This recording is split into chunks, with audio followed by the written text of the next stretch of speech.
తన నలుగురు కొడుకులకి ఏమవుతుంది అన్న భయాందోళనలో నారాయణ. అసలు ముందు ముందు ఏం జరగబోతుందో తెలుసుకోవాలనుకుంటే ఇప్పుడే మన ఛానల్ని సబ్స్క్రైబ్ చేసుకొని పక్కనే ఉన్న బెల్ ఐకాన్ని క్లిక్ చేయండి. బెల్ క్లిక్ చేశాక ఆల్ పైన క్లిక్ చేస్తే మా ఛానల్ నోటిఫికేషన్స్ మీ ఫోన్లోకి వస్తాయి. ఊరు వెళ్తున్నామన్న ఆనందంలో అందరూ ఉంటే నారాయణ నేను కూడా వస్తాను అని అంటాడు. అప్పుడు చక్రి అదేంటి ఇందక్కడ దాకా రాను రాను అన్నావు, ఇప్పుడేమో వచ్చేస్తాను అంటున్నావని అడుగుతాడు నారాయణని. అప్పుడు నారాయణ ఏరా ఇప్పుడు నేను వస్తే నీకేంటి ఇప్పుడు నొప్పి అని అడుగుతాడు. ఏం అవసరం లేదులే రానన్నావు కదా అందుకని అడుగుతున్నాను అంతే, నాకెందుకు నొప్పి అంటాడు చక్రి. అప్పుడు నారాయణ నేను కూడా వస్తానని చెప్పాను కదా వస్తాను అని చెప్పేసి తింటున్న ప్లేట్ని అక్కడే పెట్టేసి వెళ్ళిపోతాడు బయటికి. వెళ్ళిపోబోతుంటే అప్పుడు పెద్ది నాన్న భోజనం పూర్తి చేసి వెళ్ళండి ఎందుకని అని చెప్పేసి అడుగుతాడు. ఎందుకురా ఊరు వెళ్తున్నాం కదా కడుపు నిండిపోయింది అని చెప్పేసి నారాయణ అక్కడి నుండి వెళ్ళిపోతాడు. మళ్ళీ తర్వాత అవునరా మనం ఎలా వెళ్తున్నాము అని అడుగుతాడు పెద్ది. అప్పుడు చక్రి ఏముందన్నయ్య కారులోనే వెళ్తాము, ఇంతమంది ఉన్నాం కదా కార్ అయితేనే బాగుంటుంది అని చెప్పేసి అంటాడు. అప్పుడు నారాయణ అవునా తమరికి లైసెన్సే లేదు కారు నడుపుతారా తమరు, కారు ఎక్కడ నడుపుతావయ్యా, పోలీసులు కనుక పట్టుకున్నారనుకో మంచి సరదాగా ఉంటుంది, నిన్ను కొడుతూ ఉంటే నేను చూస్తూ ఉంటాను అని చెప్పేసి అంటాడు నారాయణ. ఆహా ఎంత సరదానో నీకు నన్ను కొడుతున్నారంటే, నువ్వేమీ అంత సరదా పడిపోవాల్సిన అవసరం ఏమీ రాదులే, నాకు ఆల్రెడీ లైసెన్స్ వచ్చేసింది అంటాడు చక్రి. అప్పుడు పెద్ది అబ్బా నిజమారా, పోన్లే చాలా సంతోషంగా ఉంది, కోవెల గుడికి వెళ్తున్నాం అనగానే బాగానే వచ్చింది నీకు లైసెన్స్, గుడి మహత్యమేమో అది, నిజంగా అమ్మవారు చాలా మంచి పవర్ఫుల్ అమ్మవారు అంట కదా, సర్లే బాగానే ఉంది ఇదేదో అని అనగానే లైసెన్స్ వచ్చిందనా నీ సంబరం అంతా అని చెప్పేసి అక్కడి నుండి వెళ్ళిపోతాడు నారాయణ. అయితే ఇంతకీ లైసెన్స్ ఎప్పుడు వచ్చిందిరా అంటే ఇవాళ పొద్దున్నే అన్నయ్య, ఇవాళ పొద్దున్నే వచ్చింది లైసెన్స్, అంతా బాగానే క్లియర్ అయిపోయింది అని చెప్పేసి చెప్తాడు చక్రి పెద్దితో. అప్పుడు తర్వాత లోపల నుంచి మనీషా వస్తుంది. అయితే కన్నా చూసి ఏ మనీషా గారు ఆవో బయటో అని చెప్పేసి పిలుస్తాడు. అప్పుడు మహాలక్ష్మి ఆహా పర్వాలేదు నీకు కూడా హిందీ బాగానే వస్తుందిరా కన్నా అని అంటుంది. అంటే తోడా తోడా హిందీ ఆత అంటాడు కన్నా. అప్పుడు మహాలక్ష్మి ఓహో బహుత్ అచ్చా అని చెప్పేసి అంటుంది. అప్పుడు చక్రి అంటాడు అవునన్నయ్య మరి మనందరం కోవెలకు వెళ్తున్నాం కదా, మరి మనీషా సంగతి ఏంటి అని చెప్పేసి అంటాడు. అప్పుడు పెద్ది ఓ పంచేద్దాం రా మనం మనీషాని కూడా తీసుకువెళ్దాం, మనీషా కూడా మనతో పాటు వస్తే బాగుంటుందేమో, ఇక్కడే ఉంచేసి వెళ్తే వాళ్ళ బావ మళ్ళీ తీసుకుని వెళ్ళిపోతాడేమో అని చెప్పేసి డౌట్ వస్తుంది నాకు, తనకు గనక తెలిసిందంటే మనీషాని పాపం తీసుకువెళ్ళిపోతాడు, తనేమో నేను రాను అని చాలా బాధపడుతుంది, ఎందుకు మనం బాధ పెట్టిన వాళ్ళం అవుతాం కదా, మనతో పాటే తీసుకెళ్ళిపోదాం మన ఊరు చూసినట్టు కూడా ఉంటుంది తనకి అని చెప్పేసి అంటాడు పెద్ది. అప్పుడు పెద్ది అడుగుతాడు మనీషాని మేము కులదేవుడు గుడికి వెళ్తున్నాము నువ్వు కూడా మాతో పాటు వస్తావా, ఏం పర్వాలేదా నీకు ఓకేనా అని అడిగితే టీకే అంటుంది మనీషా. అప్పుడు చక్రి అమ్మయ్య పోన్లే అందరం కలిసి వెళ్దాం, ఏమంటారు మహాలక్ష్మి గారు అని అడుగుతాడు చక్రి. కంపల్సరీ అందరం కలిసి వెళ్దామని చెప్పేసి అంటుంది మహాలక్ష్మి. అయితే తర్వాత ఫోన్లో కన్నా ఎవరితోనో చాటింగ్ చేస్తూ ఉంటాడు. అయితే చక్రి అటువైపుగా వెళ్ళిన తర్వాత మళ్ళీ తొంగి చూస్తే ఏంట్రా అమ్మాయిని పట్టావా, ఏంట్రా చూపి అని అడుగుతాడు చక్రి. అయితే కన్నా అన్నయ్య వద్దని చెప్తున్నానా అంటాడు. ఏంట్రా అన్నయ్య దగ్గర నీవు వేషాలు, ఏం పర్వాలేదు నాకు తెలిస్తే ఏమైంది అని చెప్పేసి ఫోన్ లాక్కుందామని చూస్తే అన్నయ్య వదలన్నయ్య, నీకు భార్య ఉంది చక్కగా, ప్రాబ్లం ఏముంది, నాకంటూ ఒక అమ్మాయి అంటూ ఉండద్దా, ఎందుకని మీ ఇద్దరు బాగానే ఉన్నారు కదా, ఎందుకు నా మీద పడతావు అని చెప్పేసి అంటాడు కన్నా. అప్పుడు చక్రి నీకు అలా ఉంది, మేమిద్దరం పేరుకే భార్యాభర్తలం, అదే ఆ కేశవ శైలు అయితే స్టెప్ ఎక్కి ఎక్కడికో రొమాన్స్ వెళ్ళిపోయింది వాళ్ళది, మాది ఉంది ఇంకా స్టెప్ ఎక్కడమా దిగడమా అన్నట్టుంది, ఏం చెప్తాన్నా బాధ నీకు అని చెప్పేసి అంటాడు చక్రి.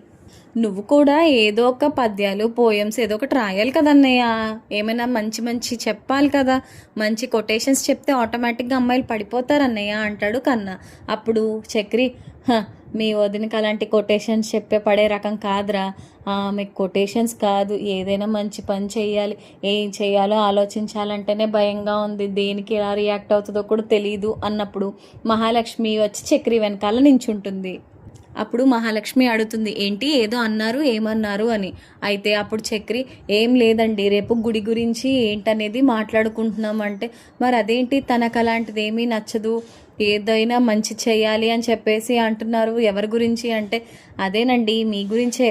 మీకు కార్లో వెళ్తే సదుపాయంగా ఉంటుంది, కానీ ఈ ఆటోలు ఇలాంటి వాటిలో అయితే బాగోదు కదండి, దాని గురించి ఇద్దరం మాట్లాడుకుంటున్నామని చెప్పేసి మాట మార్చేస్తాడు చక్రి. ఒకవైపు కేశవ అలాగే శైలు ఇద్దరు మాట్లాడుకుంటారు.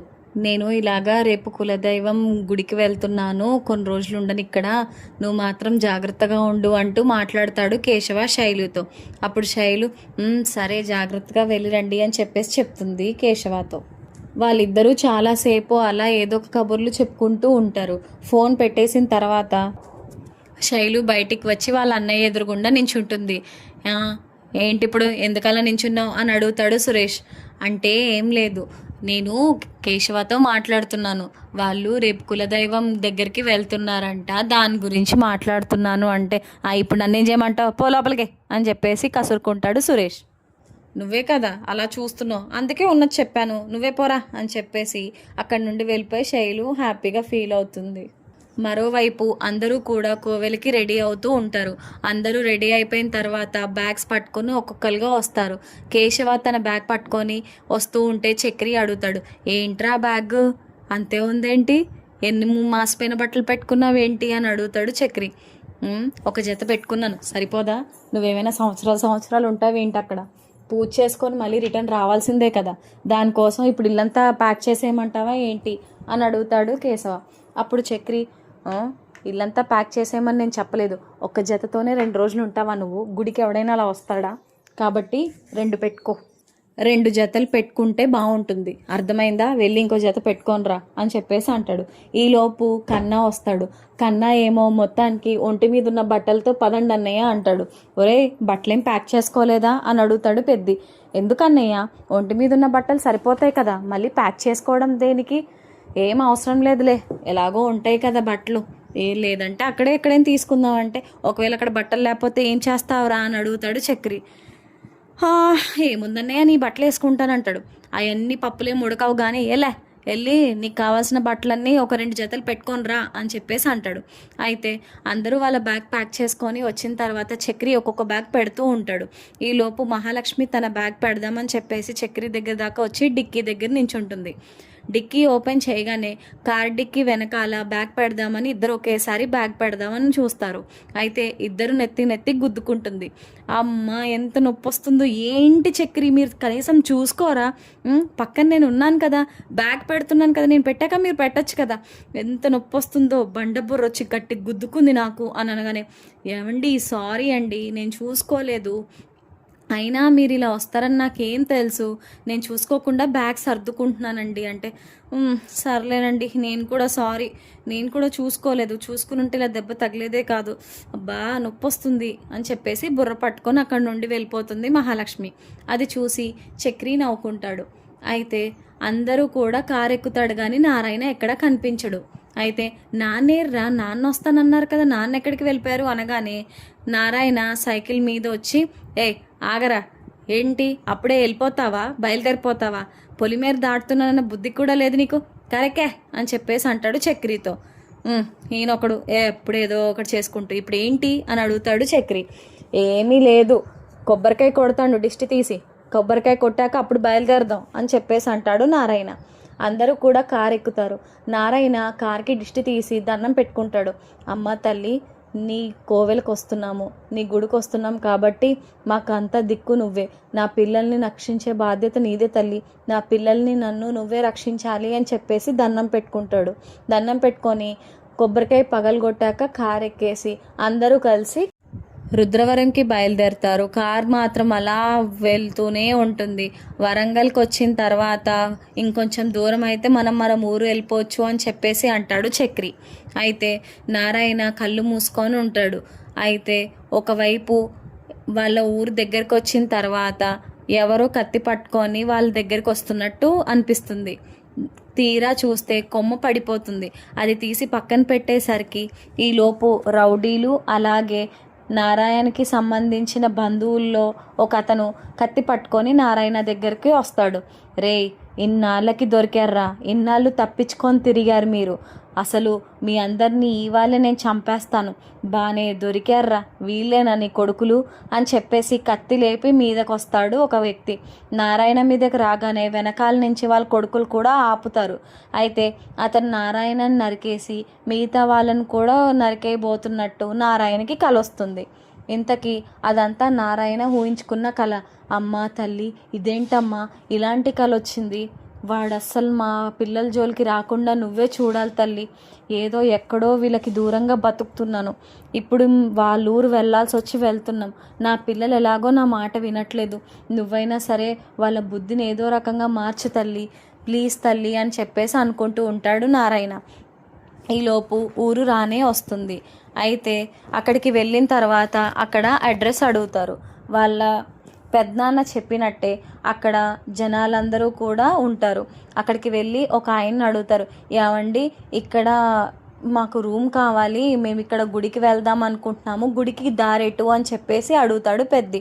మీరెవరు తాలూకా అని అడిగితే మేము హైదరాబాద్ నుండి వచ్చాము, నారాయణ మా నాన్న పేరు అనగానే అక్కడ మీ గురించి మీ పెద్దనాన్న చెప్పారమ్మా రండి అని చెప్పేసి తీసుకువెళ్తే అక్కడ తాయారు అలాగే గాయత్రి ఇద్దరు కూడా ఉంటారు. అదేంటి వీళ్ళిద్దరు ఎందుకున్నారు ఇక్కడ అని చెప్పేసి మిగతా వాళ్ళందరూ అనుకుంటారు. తాయారు ఏమో వాళ్ళని చూసి షాక్ అవుతుంది.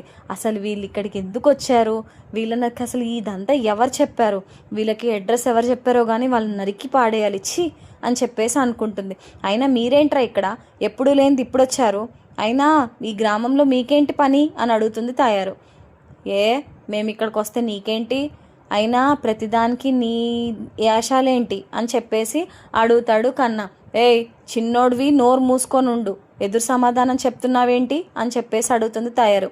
అప్పుడు పెద్ది కన్నా నువ్వు ఆగు, దురుసుగా వెళ్ళకు, తప్పు అని చెప్పేసి అంటాడు. ఏం లేదత్తయ్య, మాకు ఇక్కడ పనుండి వచ్చాము, పూజ చేయించుకొని మా కులదేవతకి దండం పెట్టుకొని వెళ్ళిపోతామని చెప్పేసి గుడి పూజకు వచ్చాం, తీరా ఇక్కడికి వచ్చిన తర్వాత ఇక్కడికే తీసుకొచ్చారు అత్తయ్య, మేమేం చేయాలి చెప్పండి, అందుకనే ఇక్కడికి వచ్చాము అని చెప్పేసి చెప్తాడు పెద్ది. వస్తే వచ్చారు, మా జోలికి మాత్రం రాకండి, మీ పనేదో మీరు చూసుకొని వెళ్ళిపోండి అని అంటుంది తాయారు. అయితే గాయత్రి మాత్రం సంతోషంగా లోపల నుంచి బావ వాళ్ళు వచ్చారు అని చెప్పేసి పరిగెత్తుకుంటూ వస్తుంది. వచ్చి మహాలక్ష్మి అందరూ వచ్చారు, బాగున్నారా, రండి లోపలికి రండి అంటుంది. గాయత్రి నువ్వు ఆగు, ఏంటి వాళ్ళని లోపలికి రమ్మని చెప్తున్నావు అని చెప్పేసి అంటుంది తాయారు. అమ్మ ఇప్పుడు ఏమైంది, వాళ్ళు ఏమైనా బయట వ్యక్తులా, మన చుట్టాలే కదా, వాళ్ళని లోపలికి రమ్మనుకుంటా బయటికి వెళ్ళిపోమని ఎలా చెప్తావు, రండి అందరు లోపలికి రండి, మా అమ్మ అలాగే అంటుంది అనగానే పక్క నుంచి అందరూ కూడా బ్యాగ్స్ తీసుకొని లోపలికి వెళ్ళిపోతారు. అయితే గాయత్రి చాలా సంతోషిస్తుంది వాళ్ళందరినీ అక్కడ చూసిన తర్వాత. మరోవైపు తాయారుకి మాత్రం విపరీతంగా మండిపోతూ ఉంటుంది. అసలు వీళ్ళకి ఇదంతా దారి ఎవరు చెప్పారు, వీళ్ళ బాబాయ్ ఇక్కడికి రాడు, అసలు వీళ్ళు ఎలా వచ్చారు, అసలు పిచ్చేమైనా పట్టిందా వీళ్ళకి, ఛీ అని చెప్పేసి అనుకుంటూ ఉంటుంది తాయారు. మరి తర్వాత ఏం జరగబోతుంది, తాయారు మొత్తం నిజమంతా పెద్ద వాళ్ళకి చెప్పేనుందా, ఆ ఊరు సంగతి ఏంటి, ఆ ఊరు మనుషుల గురించి ఏంటి, అదంతా తెలుసుకోవాలంటే ఇప్పుడే మన ఛానల్ని సబ్స్క్రైబ్ చేసుకొని పక్కనే ఉన్న బెల్ ఐకాన్ని క్లిక్ చేయండి. బెల్ క్లిక్ చేశాక ఆల్ పైన క్లిక్ చేస్తే మా ఛానల్ నోటిఫికేషన్స్ మీ ఫోన్లోకి వస్తాయి. Thank you so much for watching.